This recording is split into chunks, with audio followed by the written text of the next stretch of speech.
Assalamualaikum warahmatullahi wabarakatuh. Hai semuanya, perkenalkan nama saya Nadia Seningsi Tanjung dengan NIM 2304430 semester 3 Program Studi Manajemen Dakwah di Sekolah Tinggi Agama Islam NIAS. Di video ini saya akan melakukan critical book review yang dimana untuk memenuhi tugas kuliah pada mata kuliah Psikologi Agama yang diampu oleh Mualim Nurbiah Pohan MPD.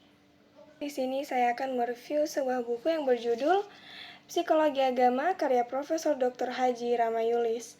Nah, jadi buku ini dicetak oleh Radar Jaya dan diterbitkan oleh Kala Mulia di Jakarta pada tahun 2002. Nah, jadi buku ini adalah cetakan kelima dari karya beliau. Ini dia tampilan bagian depan bukunya dan ini bagian belakangnya. Nah, jadi di belakang sini, di sini terdapat beberapa informasi mengenai buku ini. Nah, jadi di sini juga terdapat tujuan pengarang membuat buku ini. Nah, apa sih tujuan pengarang membuat buku ini? Jadi pengarang membuat buku ini supaya dapat memberi bahan tambahan kepada para mahasiswa seperti kami ini dalam memahami lika-liku kehidupan beragama melalui pendekatan psikologi. Selanjutnya kita akan membahas mengenai isi daripada buku ini. Nah, jadi teman-teman, di bagian belakangnya di sini juga telah diterterakan bahwa isi daripada buku ini mencakup 3 pokok pembahasan. Nah, apa saja 3 pokok pembahasan tersebut? Jadi yang pertama mengenai pengertian psikologi agama, yang kedua mengenai sejarah perkembangan psikologi agama, dan yang ketiga yakni metode penelitian psikologi agama. Jadi, tidak hanya 3 pokok pembahasan itu saja, buku ini juga membahas mengenai aspek-aspek psikologi lainnya. Tetapi di sini saya hanya akan membahas 3 pokok pembahasannya saja. Jadi yang pertama mengenai pengertian psikologi agama. Mengenai pengertian psikologi agama, sesuai dengan yang telah dikemukakan sebelumnya bahwa psikologi agama ini merupakan psikologi khusus yang mempelajari tentang sikap, tingkah laku seseorang yang timbul dari keyakinan yang dianutnya berdasarkan pendekatan psikologi. Tidak hanya itu, di sini juga terdapat pendapat ahli yang bernama Profesor Dr. Zaki Derajat. Di dalam sebuah penelitiannya, terdapat pengaruh agama dalam sikap dan tingkah laku seseorang. Itu dapat dilihat dari cara dia berpikir, bereaksi, bersikap, dan bertingkah laku. Jadi itu semua tidak dapat dipisahkan dari keyakinan orang tersebut. Mengapa? Karena keyakinan termasuk dalam konstruksi kepribadiannya.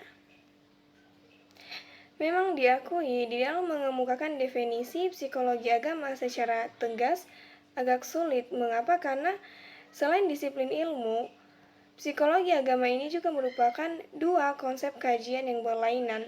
Baik psikologi maupun agama itu merupakan persoalan yang abstrak, terlebih mengenai agama. Jadi agama ini sangat sukar untuk didefinisikan secara jelas dan disetujui oleh semua pihak. Apalagi agama ini menyangkut masalah kehidupan batin yang mendalam dan peka. Selain itu, pengalaman beragama ini juga bersifat individual dan subjektif, sehingga setiap orang memiliki penghayatan yang berbeda-beda. Jadi, di dalam kajian psikologi agama ini, persoalan agama yang dimaksud tidak ditinjau dari makna yang terkandung di dalam pengertian yang bersifat definitif. Jadi, di sini agama yang dimaksud lebih bersifat umum. Jadi, maksud psikologi agama di sini adalah mengenai proses kejiwaan terhadap agama dan pengaruhnya dalam kehidupan pada umumnya. Selanjutnya kita masuk pada bagian pokok pembahasan yang kedua, yakni sejarah perkembangan psikologi agama. Nah, jadi untuk mengetahui atau mengemukakan kapan pertamanya mulai dipelajari yang namanya psikologi agama ini memang agak sulit. Mengapa? Karena baik dari kitab suci maupun sejarah agama-agama tidak ada yang namanya pembahasan psikologi agama. Tetapi Pembahasan mengenai hubungan antara kejiwaan dan agama itu banyak dibahas di berbagai kitab suci. Begitu juga dengan sejarah agama-agama. Bahkan di dalam sejarah agama mengungkapkan beberapa tokoh-tokoh yang mengalami proses kehidupannya berkaitan erat dengan perubahan keyakinan beragama.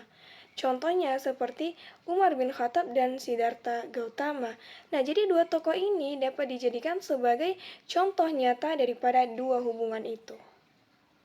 Sumber-sumber barat mengungkapkan bahwa penelitian ilmiah mengenai agama itu dimulai dari kajian para antropolog. Sesuai dengan hasil penelitian Fraser dan Taylor mengenai agama-agama primitif yang dinilai sebagai awal mulanya kajian itu.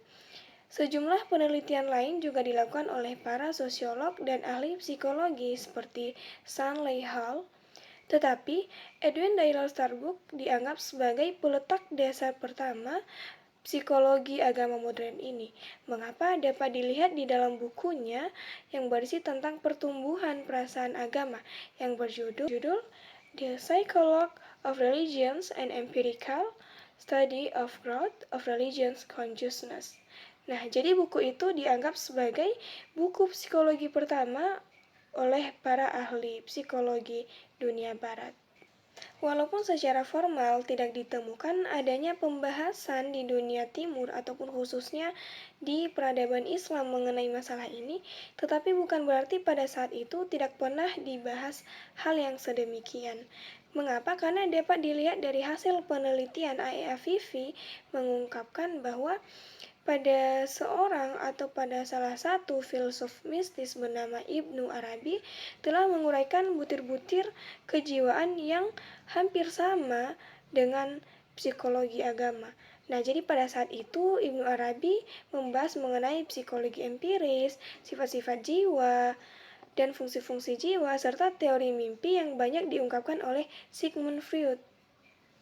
Walaupun pembahasan mengenai butir-butir psikologi ini sangat lekat dengan penghayatan sofistiknya, tetapi ini juga sangat memiliki arti penting di dalam psikologi agama dan kesehatan mental. Sekarang kita masuk pada pembahasan yang terakhir, yakni mengenai metode penelitian psikologi agama. Nah, sebagai disiplin ilmu yang otonom, psikologi agama juga memiliki metode penelitian ilmiah. Jadi kajian ini dilakukan dengan mempelajari fakta-fakta yang berdasarkan pada data-data yang terkumpul dan dianalisis secara objektif.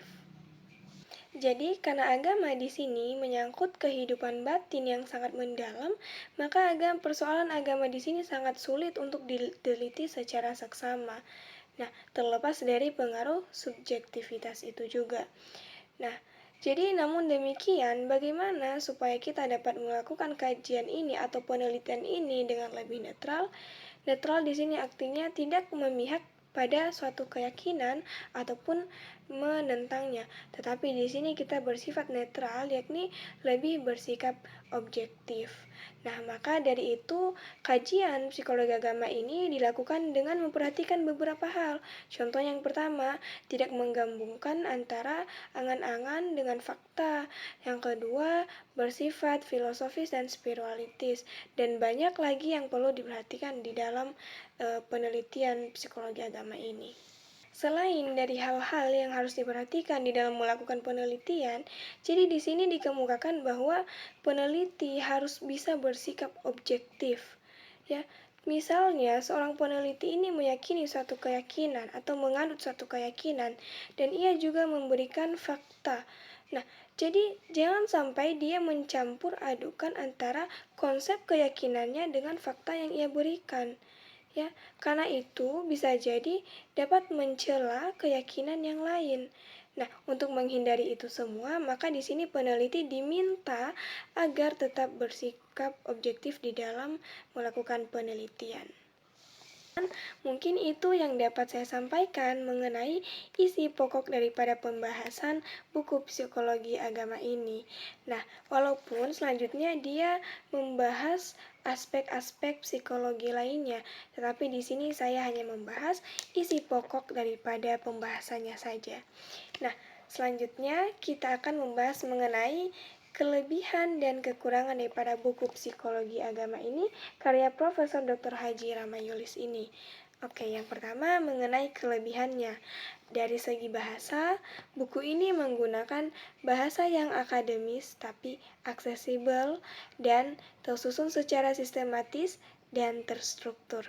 Selanjutnya, kelebihan dari segi fisik buku ini yakni dapat dilihat dari sampulnya yang cukup relevan dan kualitas cetakannya. Nah, selanjutnya dari segi desainnya. Nah, di sini buku Psikologi Agama ini memiliki kelebihan di dalam desainnya, yakni yang pertama sampulnya yang relevan dan menarik dan penataan layout yang sistematis. Selanjutnya beberapa kekurangan juga terdapat di dalam buku ini. Contohnya dari segi bahasa. Jadi bahasa di dalam buku ini memang lebih cenderung akademis. Dan yang kedua, kurangnya variasi di dalam gaya bahasa. Nah, selanjutnya dari segi fisik, jadi sampulnya ini memang cukup relevan, tetapi kurang menarik untuk semua kalangan. Dan yang terakhir, kurangnya elemen visual pendukung. Mungkin itu saja kelebihan dan kelemahan buku Psikologi Agama karya Profesor Dr. Haji Ramayulis. Di sini kita dapat menyimpulkan bahwa buku Psikologi Agama karya Profesor Dr. Haji Ramayulis ini berisi tentang keseluruhan aspek-aspek daripada psikologi agama ini. Dan buku ini juga mungkin sangat kompleks bagi orang yang mengerti atau yang memahami isi daripada buku ini. Dan mungkin pada kekurangannya yakni terdapat pada bahasa ilmiah yang mungkin kurang dimengerti oleh orang-orang awam. Jadi saran saya terhadap buku ini yakni buku ini sangat cocok untuk para mahasiswa, akademisi, dan praktisi yang ingin mendalami topik ini. Dan buku ini juga sangat cocok untuk dijadikan sebagai referensi utama di dalam membahas ataupun memahami topik ini. Mungkin itu saja yang dapat saya sampaikan mengenai critical book review ataupun mereview buku karya Profesor Dr. Haji Ramayulis yang berjudul Psikologi Agama. Wassalamualaikum warahmatullahi wabarakatuh.